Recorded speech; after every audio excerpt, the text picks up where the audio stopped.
Prime Minister the Honourable Kevin Rudd, Opposition Leader Brendan Nelson, Minister for Indigenous Affairs the Honourable Jenny Macklin, former Prime Ministers, Professor Bruce Wilson representing the late Sir Ronald Wilson, Stolen Generations patrons Lois O'Donoghue and Bobby Randall, Chair of the National Sorry Day Committee Helen Moran, and Chair of the Stolen Generations Alliance Christine King. Ministers, members of the Stolen Generations and your families, my Indigenous brothers and sisters, and distinguished guests from around Australia and overseas. May I begin by acknowledging the Ngunnawal peoples, the traditional owners of the land on which we're meeting today, and pay my respects to you and your elders. I've been asked by the National Sorry Day Committee and the Stolen Generation Alliance, the two national bodies who represent the Stolen Generations and their families, to respond to the parliamentary apology and to briefly talk about the importance of today's event. I'm deeply honoured to be entrusted with this responsibility and to participate in today's proceedings. I'm particularly honoured to do so in my capacity as the Aboriginal and Torres Strait Islander Social Justice Commissioner at the Human Rights and Equal Opportunity Commission. The inaugural Social Justice Commissioner, Professor Mick Dodson, was the co-commissioner of the National Inquiry, along with the late Sir Ronald Wilson, who was President at the time, and that culminated in the Bringing Them Home report. The next Social Justice Commissioner, Dr Bill Jonas, contributed greatly to the understanding of the report and the importance of its meaning, and I'm the third Social Justice Commissioner. Today is an historic day. It's the day our leaders across the political spectrum have chosen dignity, hope and respect as the guiding principles for the relationship with our First Nations peoples. Through one direct act, the Parliament has acknowledged the existence and the impacts of past policies and practices of forcibly removing Indigenous children from their families, and by so doing has paid respect to the Stolen Generations for their suffering and their loss, and for their resilience, and ultimately for their dignity. Let me tell you what the apology means to me. For many years, my family has been searching in vain to find information about my great-grandmother on my father's side, who was taken away at the turn of the 20th century. Recently, Link Up in Darwin located some information in the archives. In a document titled List of Half-Castes in the Northern Territory, dated on 2 December 1899, a government official named George Thompson wrote the following about my great-grandmother. Her name was May, and he wrote, "Half-caste May is a well-grown girl, is living with her mother in the blacks' camp at Woolwonga. Her mother will not part with her. She mixes up a great deal with the Chinaman. She only has a naga on." My great-grandmother's ordeal was not uncommon, and nor was the chilling account, "Her mother will not part with her."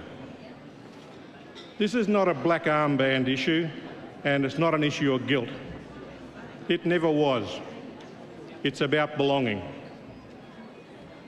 The introductory words of the 1997 Bringing Them Home report reminds us of this. It reads, "The past is very much with us today in the continuing devastation of the lives of Indigenous Australians.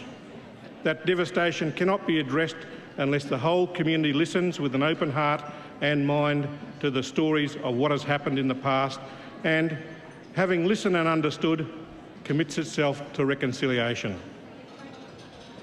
By acknowledging and paying respect, Parliament has now laid the foundations for healing to take place and for a reconciled Australia in which everybody belongs. For today is not just about the Stolen Generations, it's about all Australians. Today's actions enables every single one of us to move forward together with joint aspirations and a national story that contains a shared past and a future. It is a matter of great sadness that the experiences of the Stolen Generations has been used as a source of division amongst the Australian community since the release of the Bringing Them Home report. There are many individuals out there who have made their names as Stolen Generations deniers and rebuffers.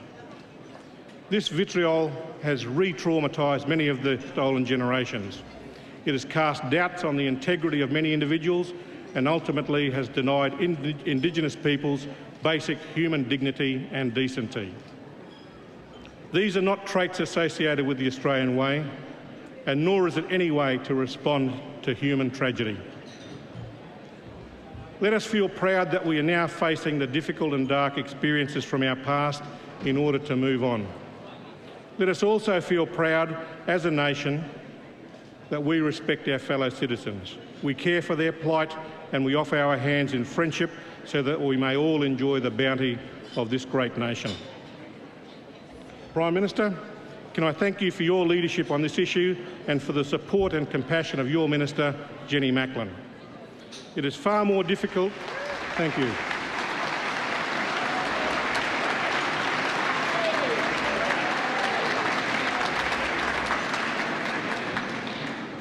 It is far more difficult to try and unite people than to divide them. Your efforts should be praised universally for attempting to create a bridge between the many diverse elements of our society. To the Leader of the Opposition, can I also acknowledge your leadership? It is of great significance that this motion was passed today with bipartisanship support.